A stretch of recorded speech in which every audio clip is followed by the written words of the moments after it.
Alrighty, so today's video blog is going to be all about the boobies, the tatas, tits, breast, whatever you want to refer to them as,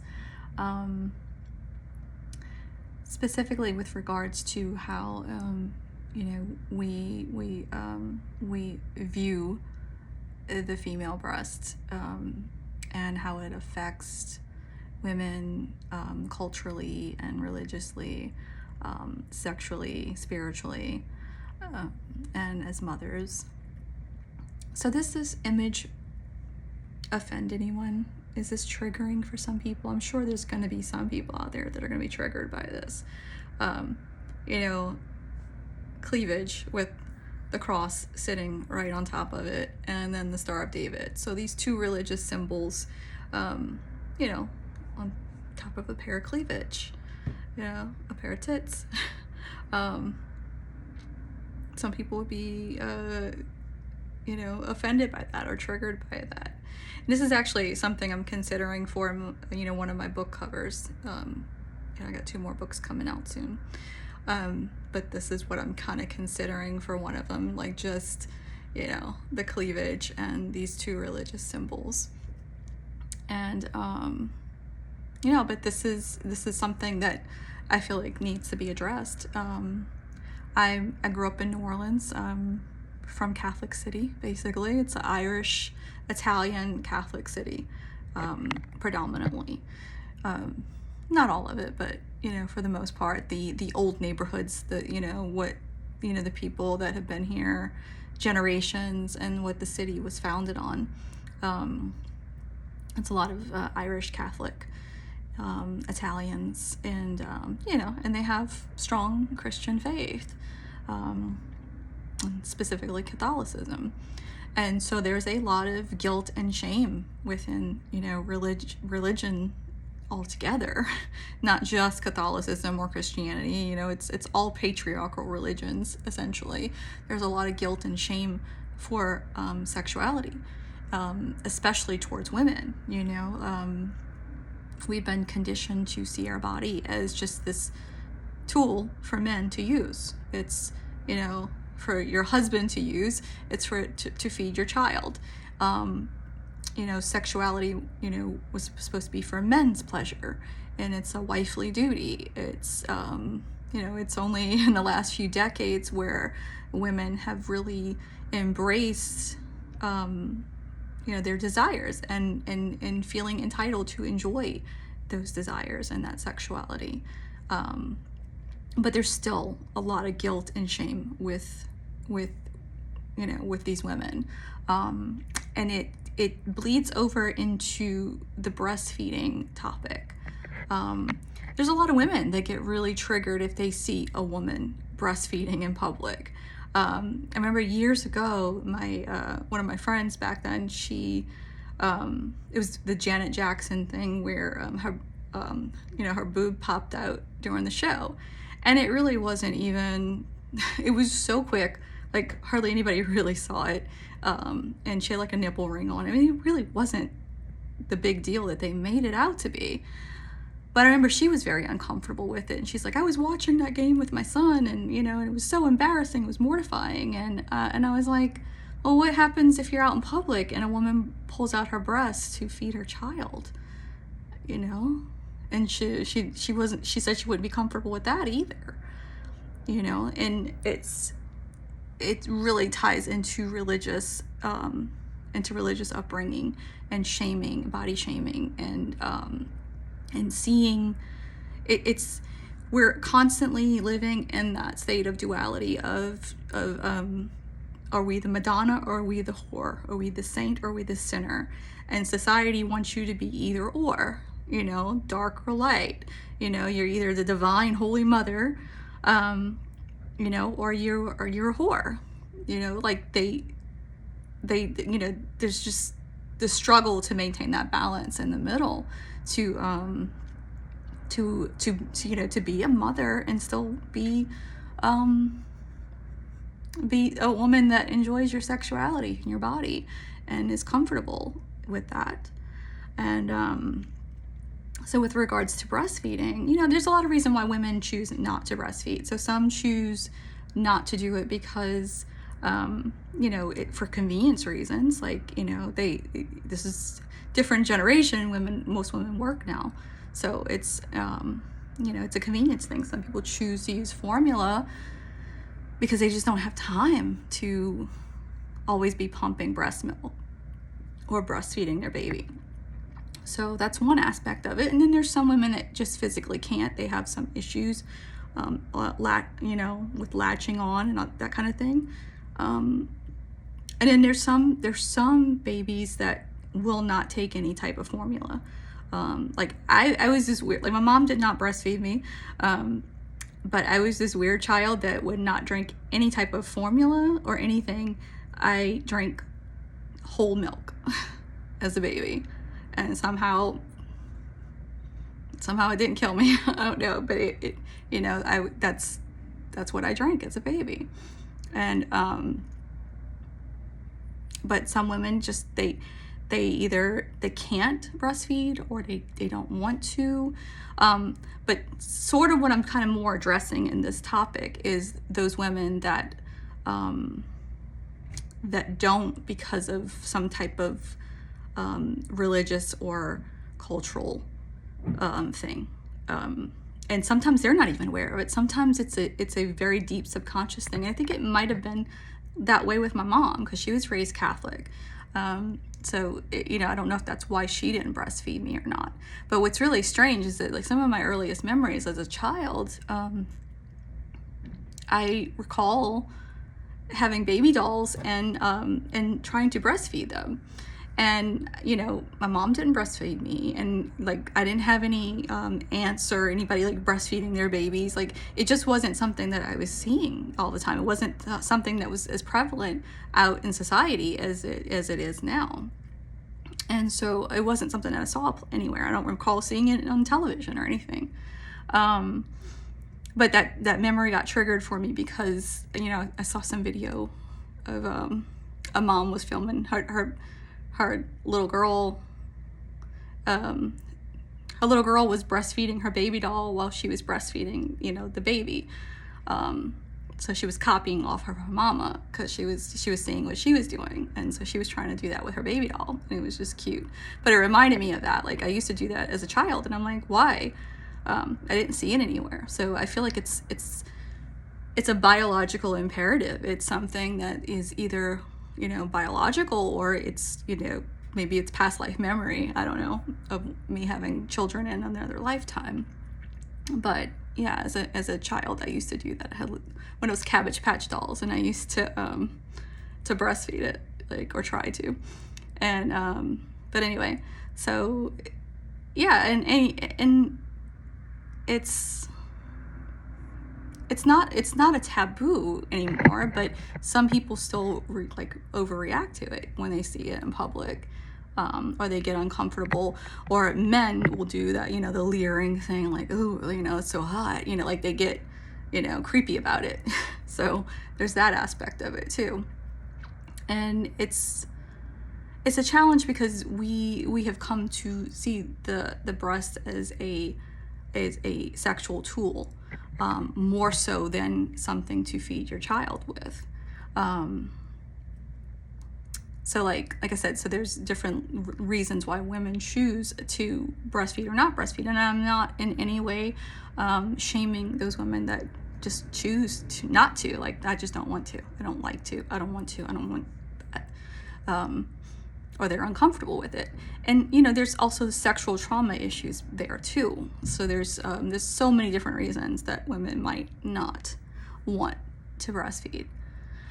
But I'm putting this out there for women to really think about on a deeper level, so that, you might consider making a different choice. You might consider breastfeeding instead of formula, so that you can maybe get a little more comfortable, and figure out why you don't want to breastfeed, and see if it is something tied into religion or culture or ideology. What else was I going to say?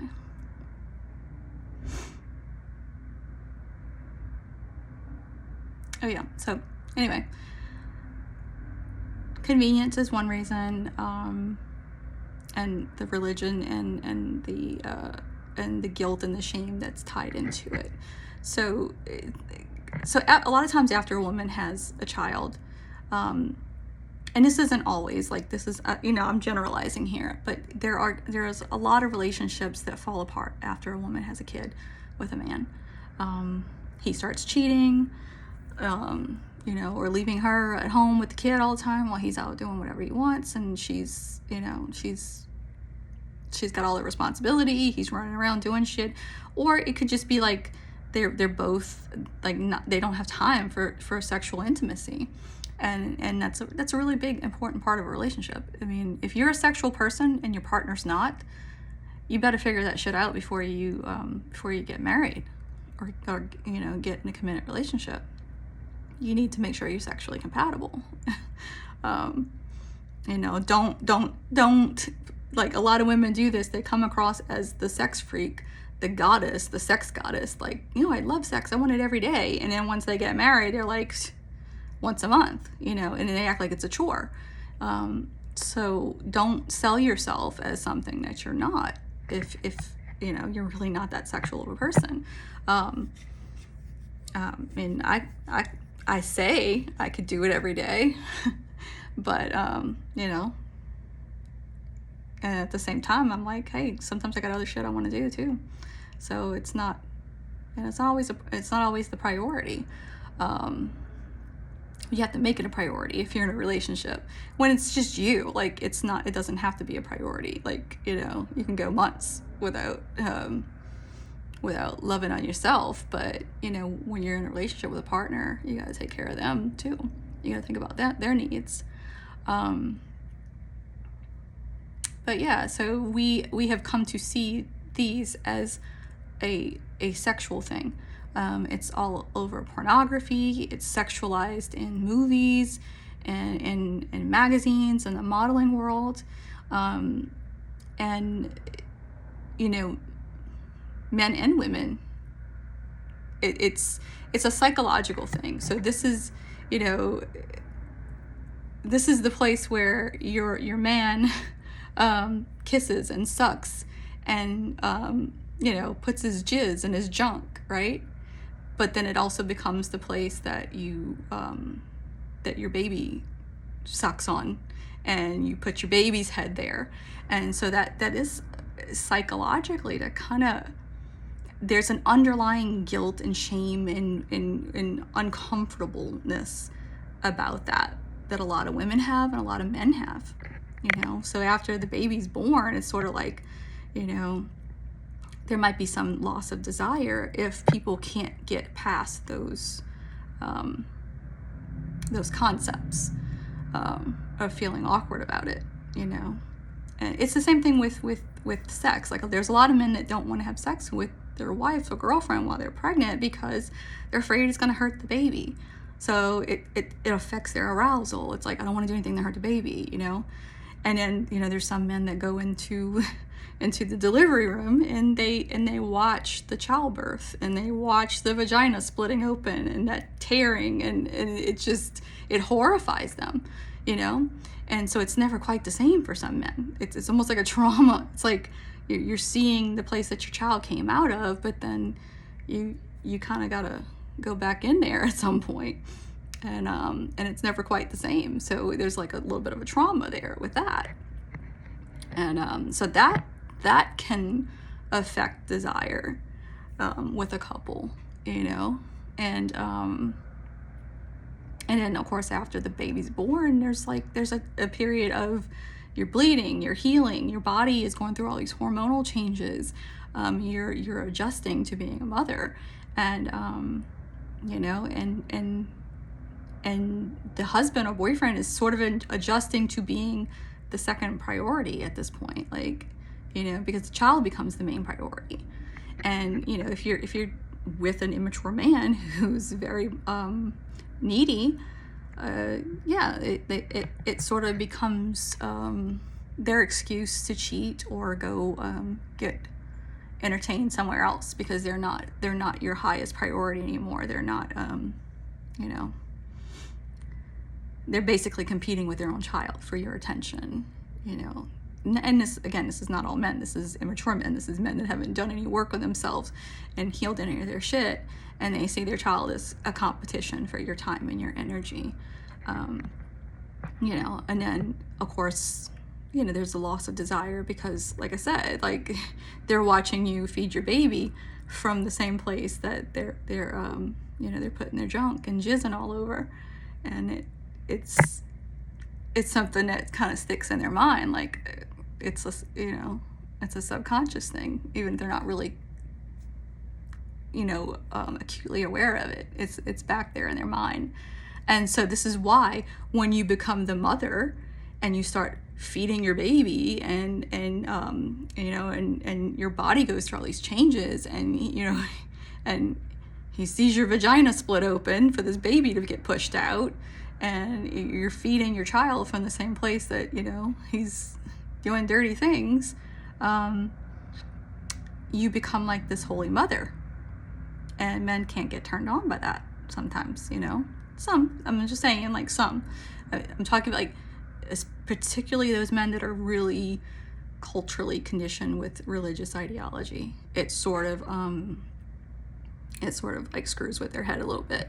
And so that's kind of why they, in my opinion, they start seeking out whores. They start seeking out women that are easy, that are, you know, that are not mothers, that are just like, you know, like someone to play around with.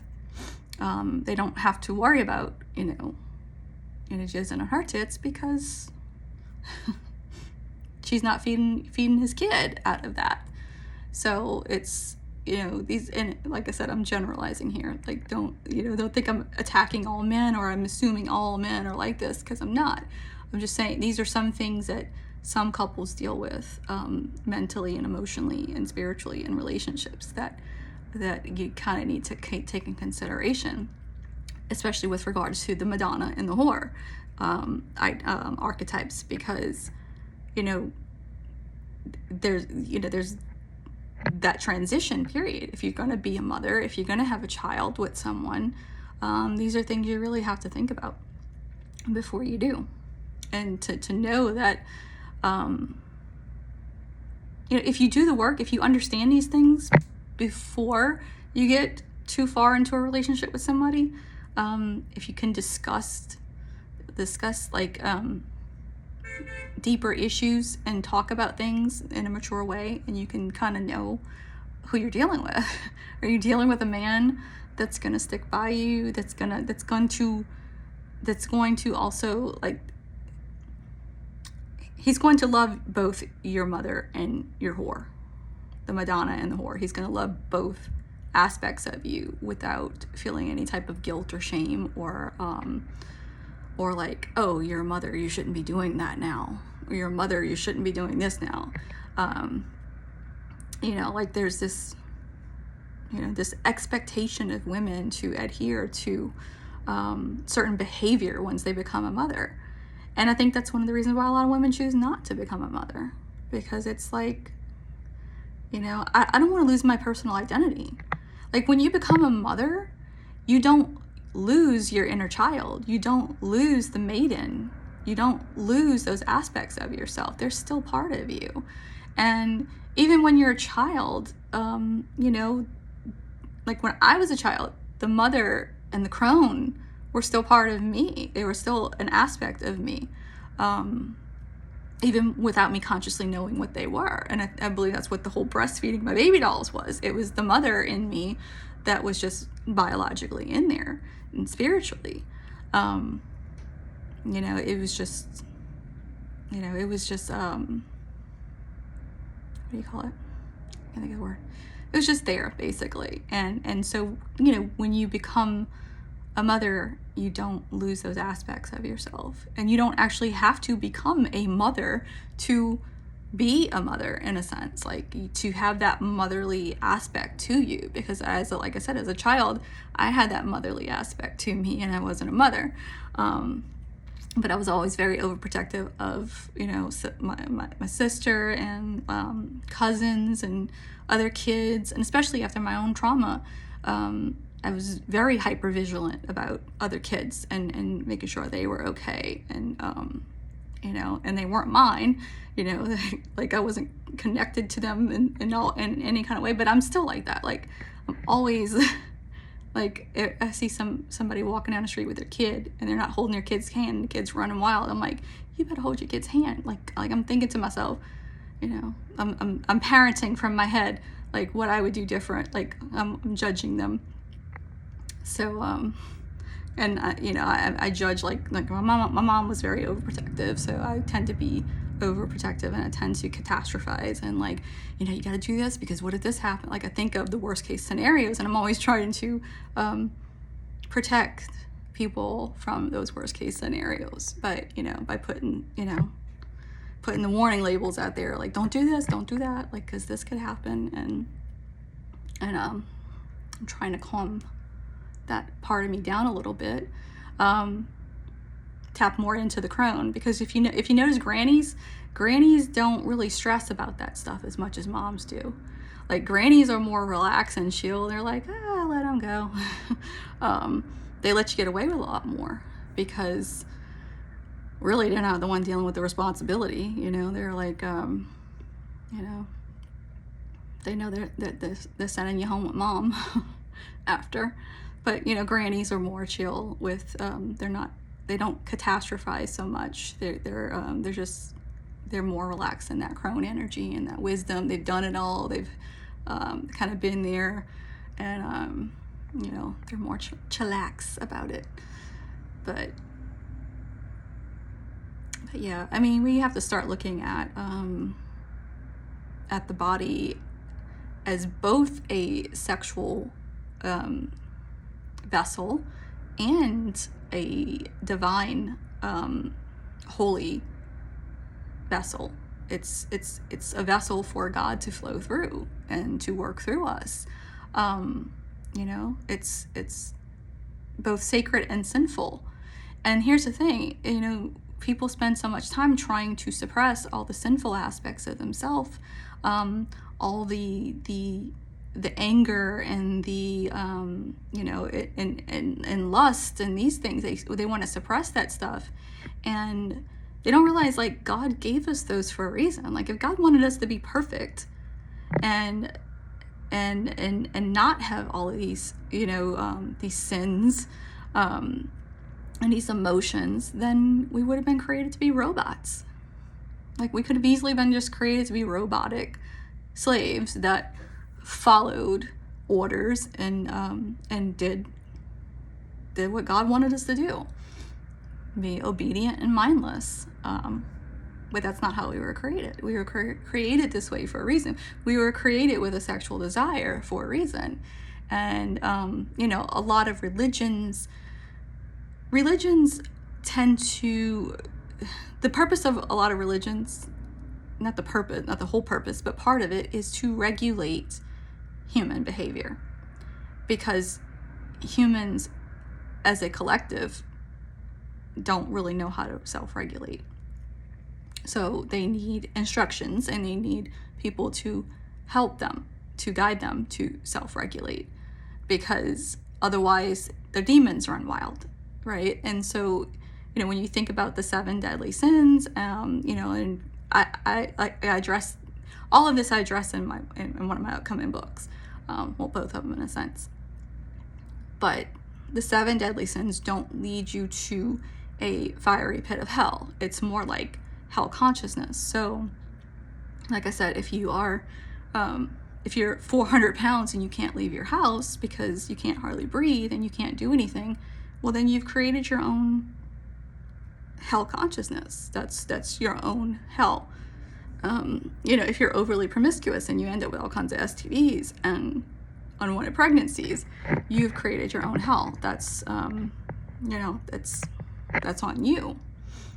But the problem is that so many people live in this hell consciousness and they make choices that they're advised against doing, and then they don't want to accept accountability for those choices, and they want somebody else to pay for those choices. So it's sort of like, you know, this is the way human behavior is. I want to be free. Nobody's going to tell me what to do. I am completely in control. But then, when bad shit happens and they want to be like, well, who's gonna handle this? Who's gonna, be the scapegoat? So they want all the freedom, but they just don't want they want the freedom and they want all the power, but they don't want any of the accountability or the responsibility for their actions. So a woman that's got like 5 kids from 5 different dudes, she don't want the government telling her what to do. She's the boss of her, but she still needs the government to support those kids, because she couldn't self-regulate and take birth control and you know what I'm saying? I don't believe that abortion should be banned. I think that it should, it shouldn't just be like, oh, you can, abort your baby up to birth. No, there's got to be some kind of regulations with it. But I don't think that it should be banned, and I don't think that it should be this taboo thing that we shame women for, because you don't know what their situation is. If they were raped, if they, if it's a life-threatening situation, you don't know. And then psychologically, you don't know if they are mentally, emotionally, sound to carry that child without it triggering some kind of more mental, emotional issues in them. So I don't believe it should be a banned thing, but at the same time, there should be some regulations, but they're just gone too far with it right now. And, it's amazing how many religious conservative women really just toe the party line on this. And they're like, oh yeah, we need to ban it because they're secure in their little marriage with their Christian husband, and they've got support, and so they don't ever have to be in. They can't imagine themselves in that situation. So because they're comfortable where they're at, they're okay with taking away somebody else's freedom of choice. Because it's easy to judge and say, well, you should have just done this. Well, yeah, logically, look, if a woman can walk into a Planned Parenthood and get any and every type of birth control for free, there's no reason why she should have 5 kids from 5 different dudes. None. That's kind of on the government, though, because they keep supporting that. If they keep giving a paycheck out, an incentive for women to keep having kids that they can't afford. And that's not to say that we shouldn't help them, but you can't have it both ways. You can't say you can't have an abortion, but once you bring this child into the world, we're not going to support you either. We're going to cut you off after so many kids or whatever, or we're only going to give you X amount of money to support these kids. You can't have it both ways. You either need to leave them alone and let them have the freedom of choice to do what they got to do, or you got to keep freaking paying them to have all these kids. So you got to look at both aspects of it. But yeah, I got a little bit off topic on that, but it's still connected in a sense. I mean, it's women's bodies, women's issues that men are always trying to control or regulate or manipulate or guilt or shame us for, and they don't understand, and now you have all these men that are transitioning, you get transgender men that are like calling themselves women and acting like they got a period and a womb and all this stuff. I'm like, you biologically, you're not a woman. So don't even play, because you don't really know what we're going through. And I think it's pissing a lot of women off, because it's like, no, like we're actually, we go through this shit. We know what's going on in our bodies. And I feel like it's almost like an agenda, just another way for men to infiltrate the feminine and try to overtake it and control it in some kind of way by becoming it, in a sense, and then giving those rights to them, the same rights as women, and it was actual women, and again, I don't have any issue with what grown-ups and adults choose to do with their bodies and who they choose to have sex with. I have no issue with the LGBT community. I have none. Like, my only issue has ever been with pushing it on children. But, I do have an issue, like, with people trying to claim a womb when they don't have a womb. Or, a man, period. A man claiming he's got a period, or he's got cramps, or he's going through PMS. Although I know some men are moody motherfuckers, so I guess they probably do have their hormonal shit too, but it's not the same. You don't have a womb, so don't pretend that you do. But yeah, so, and that's the thing that pisses me off too, is that we're so worried about the rights of men who want to be women in this country, when there are literally women throughout the world that have no freedom. In the Middle East, you have women that are just like covered from head to toe, like they're stoned to death. There's just all of these things out there that are suppressing women, and it's like we're worried about men who want their biggest, like America's biggest issue sometimes is stupid. It's like, oh, like we want men that transition into women to be able to compete in women's sports. Meanwhile, there are women in the fucking world that just want to be able to fucking breathe and take the veil off their head, and not have to walk around in these hot ass clothes, and not have to be subservient to their men and walk 10 feet behind him and be treated like a dog, and be stoned to death if she steps out of line. Like, so America, like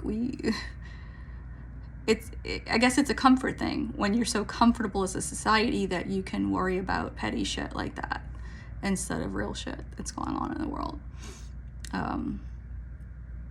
But anyway, yeah. So these are topics I'm gonna, I cover in my books that are coming out, and and this was like a thing for me, because I always, whenever I would do a video or something, I was always trying to cover up my cleavage. Like, this kind of looks tacky, like having a cross right on my tits, and like I was trying to cover them up, and then and it just dawned on me, like I am by doing that, I am in a sense playing into the patriarchy and the very shit that we need to evolve from. I don't believe in being trashy. I don't believe in like just letting everything hang out and have some class. But at the same time, I don't like get. I don't get like all like, oh, look at that cleavage. She's showing off her cleavage. Like, what a slut. I don't look at women like that. It's like, if you got it and you want to flaunt it. Nobody judges a guy when he's walking around without a shirt on and he's got a ripped body, right? Everybody's like, oh yeah, flaunt that, or, that's perfectly okay for men to do that. But when women show off their cleavage or their boobs, it's sort of like, oh, she's kind of a whore. And if you're a mother and that's where you feed your children from, then you're an even bigger whore, because you're a mother and you should know better. And then it's sort of like when you feed your child in public, I think it's taboo for a lot of people, because you are, it's almost like you're being the mother and the whore in public. You're showing your breast in public like a whore, and you're feeding your child. And it's like, it really triggers something in some people that have a lot of like repressed sexuality and religious shaming and trauma. But yeah, I haven't really touched on the trauma stuff too much on here, but it's a really big factor too. But just think about these things. Like, if you are a mother, if you're finding that your relationship is a little bit challenged since you've had a baby, or if you chose not to breastfeed, and you not, like, some women are not really even sure why. Like, they're just like, I don't know, I don't like the thought of it. I don't want to do it. And they don't really think about it. They don't really think about it from that deeper level of that if it's a cultural programming thing through their religion or something, or is it, because of it, we've been conditioned to think of it as a sexual spot, But here's the thing. I mean, you push your baby out of your vagina, but you still let your man in there. Like, you know what I'm saying? Like, once you're healed, you still let your man in there. But it's sort of like the breasts are just a different aspect, for a lot of women. It's like, oh yeah, if I'm going to feed my child from there, I don't really want his junk all over it, or I'm just not going to feed my child from there, so I can still continue to be a sexual being and not feel guilty about that. So can you separate those things? Like, can you, and here's a good training tip for being able to separate those two things consciously. If you've ever dated someone and you had a favorite song with that person, and that and then the relationship ended, and it was bad or something, really hurtful, you can never listen to that song again without thinking of that person. And if it's got bad memories attached to it because of the breakup, then you don't want to listen to that song anymore. It's almost like it's ruined for you, and you're just like, fuck that song, I don't want to hear it no more, turn it off. So the brain is conditioned in a sense to it's a trigger. So what you got to do is you got to find a way to detach the two. Like, you loved this song before you got with that person, so why can't you love it afterwards? The song is not him or her, so why can't you just detach from it so that it's so that you can go back to enjoying it again? There's a lot of things that we get mentally programmed, in a sense, through trauma and fear and pain, and pain is like one of those things that really gets stuck, in our emotional, mental, spiritual, energetic body. So when we've experienced some kind of pain or trauma, we store that in some way, and in those layers, sometimes in all of those layers. And so, when it comes to certain things, it's like if it triggers, if a song or a place or something triggers a memory of a person that you had that caused you some kind of pain, it's really hard. It's really hard to disassociate from it, or be able to embrace it without thinking. Or letting, here's the thing, there's a difference between letting those thoughts come up and those emotions and kind of feeling them, and versus letting them consume you. So if you have so here's the difference. Like, if you have a triggering moment and a thought comes up for you and it causes some type of pain, and you feel it and you process it and you realize, hey, I gotta feel this and this emotion. I might need to cry it out. I might need to listen to some music. I might need to move through this. Okay, that's a healthy way to do it. If you feel that pain come up and you're like, no, I don't even want to feel this shit. Give me a bottle of alcohol. Give me a joint. Give me some drugs. If you're, let me just go out and sleep with somebody, because I'm hurting, and I don't want to feel that. I don't want to feel the pain, and I don't want to move through it. I don't want to face it. I don't want to deal with it. So let me numb out with some type of addiction, and that could be drugs, it could be alcohol, it could be sex, it could be work, being a workaholic. There's so many different aspects of it. But can you deal with the pain in a healthy way? Because you're always going to have pain. You're always going to have that mental, emotional stuff to come up. You're always going to have the song pop on somewhere. Be in the middle of Walmart feeling perfectly good, and then that song comes on and you're like, oh shit. And then next thing you know, you're rolling your buggy over to the wine aisle and fuck this shit. Fuck that relationship and fuck that song, and I fucking hate that song. You know, like you go in there all glowy and feeling good, and then, you know, that one song just triggers that mood that you don't want to feel or face in a healthy way. So you go and you know, might be getting a frozen pizza or something, you know, binge eating. It could be getting a bottle of wine or beer or alcohol or something. Could be calling somebody for a joint, like, you know, or calling somebody to hook up, you know. So those are unhealthy ways of dealing with your pain. And, you know, when we overindulge, or, you know, indulge in the inappropriate moments with the inappropriate substances, those things lead us to our personal hell, to our hell consciousness. So, yeah. So just think about it. Find you know, healthier ways to deal with your triggers, and move through them, you know, without reaching for the addicting substances. And, you know, it's hard to do. Like for me, you know, I'm a workaholic for one thing, but I don't really drink too much anymore. Like I get my moods where I gotta have a couple glasses of wine or something, or some beer, but I don't do hard alcohol. I don't do any drugs. You know, I don't do mushrooms. I don't do psychedelics and all that shit. And never have. I don't want that messing with my body. I'm not entering those agreements with those entities, those lower world entities. I'm not playing that game. But yeah, I try to keep my vessel as healthy as possible. Not perfect. I like to eat. I'm from New Orleans, you know, but I am vegan.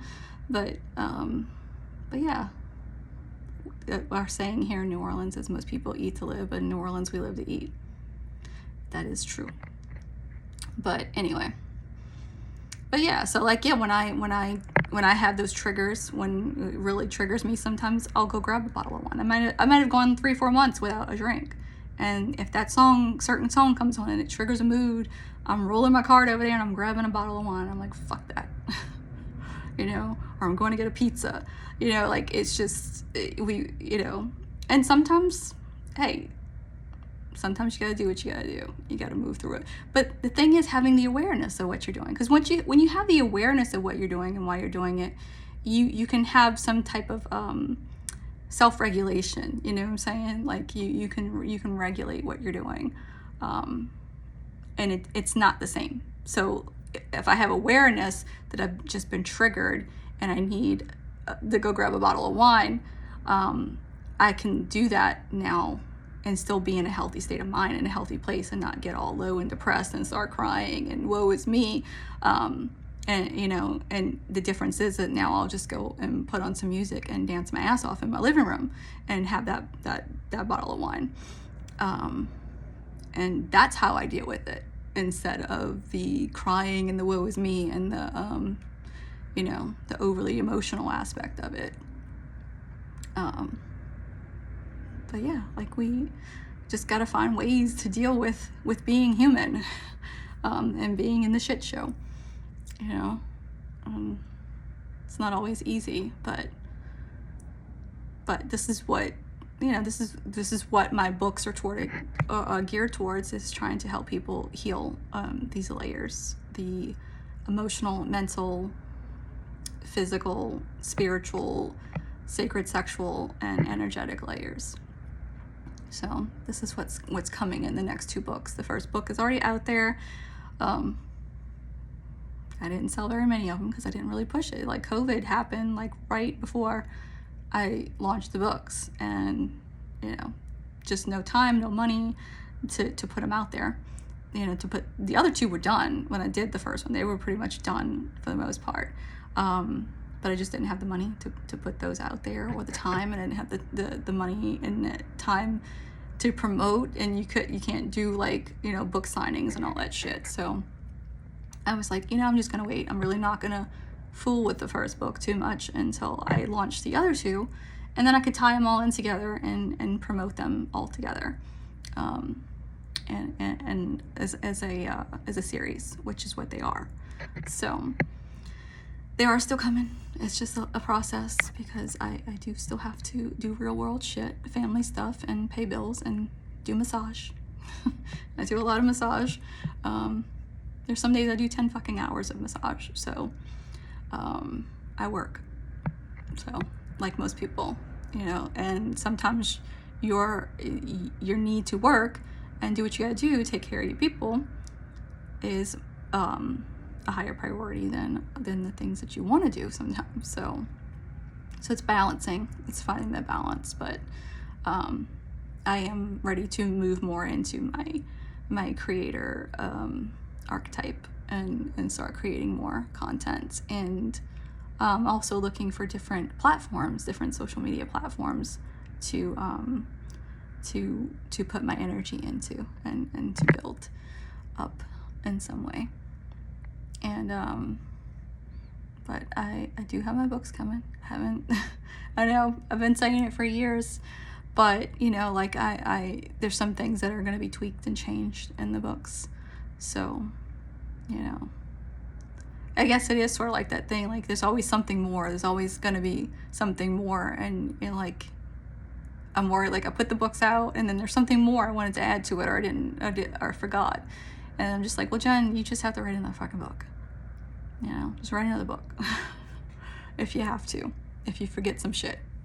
You know, just, it is what it is. Just hurry up and put it out there and get it done. Get her done. But anyway, yeah, hopefully this helps somebody. You know, I always hope that these videos help somebody if anybody's watching. And I'm not really good with the social media promotion stuff, so I'll get better at it. I'm not a salesperson. I don't like selling. Definitely don't like selling myself. And I'm not really business savvy. I'm a thinker. I'm a wisdom person. Like, you know, I'm up here in my mind all the time. And that's why I love massage therapy, because it allows me to be in my head. It allows me to have that higher connection, that spiritual connection, and just be processing it and be in that flow state all day. And I'm still making money. So, you know, I'm grateful God put me on this path for a reason, even though it is challenging at times, and it is hard on the body sometimes. When I'm really in my body, when I'm really feeling into my body, but a lot of times I detach from my body, and that's why I'm always up here. So yeah, if anybody has any questions, if anybody wants, you know, if anybody ever wants advice on something, you know, feel free to reach out. I'm not one of these people like, my time is money. So like, I mean, yeah, I'm not going to sit here and give you like, hours and hours of free coaching, but, if you have questions or concerns, or you need help with something, you can reach out to me, ask me questions, and I'll do my best to help in some way, whatever way I am able to, qualified to. But yeah, so that's all I got for today. I think I've almost like 48 minutes here. So I'm gonna head out. Y'all have a good day.